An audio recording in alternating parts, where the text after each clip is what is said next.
Welcome to the National Real Estate Cafe with Don Getling and Gino Franti. Today, I want to invite you to our website. It's nrecafe.com. Check it out there. You'll be able to look at a year's worth of these videos, but most importantly, the last couple of weeks, because the market is in a little bit of flux, Don. Well, it's always in flux, and that's why you need the show. You need to get this sent to your phone by texting REC to 58885. It's that easy. That way you'll be in the know.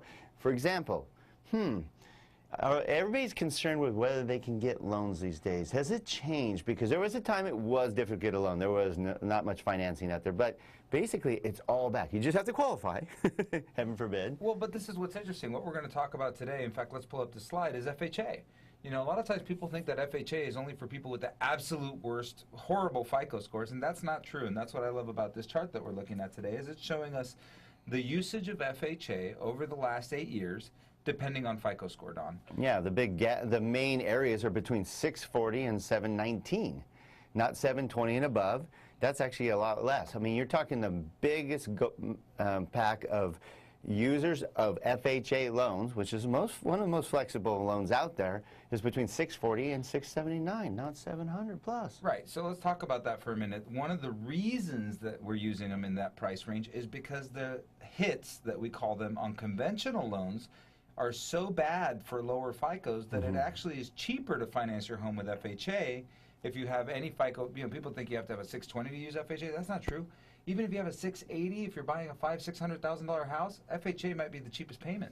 So basically we wanted to bring this up because a lot of times a lot of you are out there nervous about, I can't get a loan, I can't get a loan, I can't get a loan, or I have to have super high FICOs. As you can see, is most of those using FHA, 3.5% down, flexible with credit, obviously. Gifts, assets, income, debt-to-income limits. A lot of people are utilizing FHA to get into homes, without a doubt. Now, it's gone down from 21% down to 18%, but still 18% of you are able to get into a home probably when you might not have been able to. You know, the one I hear all the time is, I don't want to pay mortgage insurance, so I don't want to use FHA. Well, let me just give you a small example. If you would have used FHA to purchase a home here in our local area last year, you would have paid somewhere in the realms of $5,000 for mortgage insurance for that 12-month period.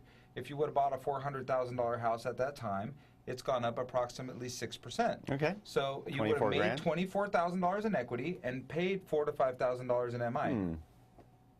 Okay. Anyways. It's actually a good tool to get here, because then the other thing is, if you, a lot of you go, well, I'll just save so I don't have to pay mortgage insurance. As Gino just said, you just lost $19,000 waiting a year. Plus, you don't have the pride of home ownership. You're not fixing up your own home. No tax deduction. Oh, yeah, we didn't even touch on the tax deduction. No, that was just appreciation. Yeah. No principal reduction.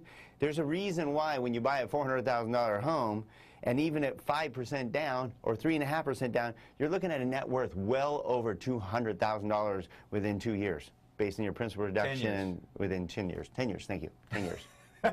Yeah. Within 2 years, I'm in. Yeah, I do the 5-year thing. If you're paying $2,400 a month in rent, in 5 years, it's over $152,000. Ouch. All right, so for more great data like that and tips like this, check us out. nrecafe.com is the website, or text us on your phone. Text NREC to the number 58885, 1538 and another 5.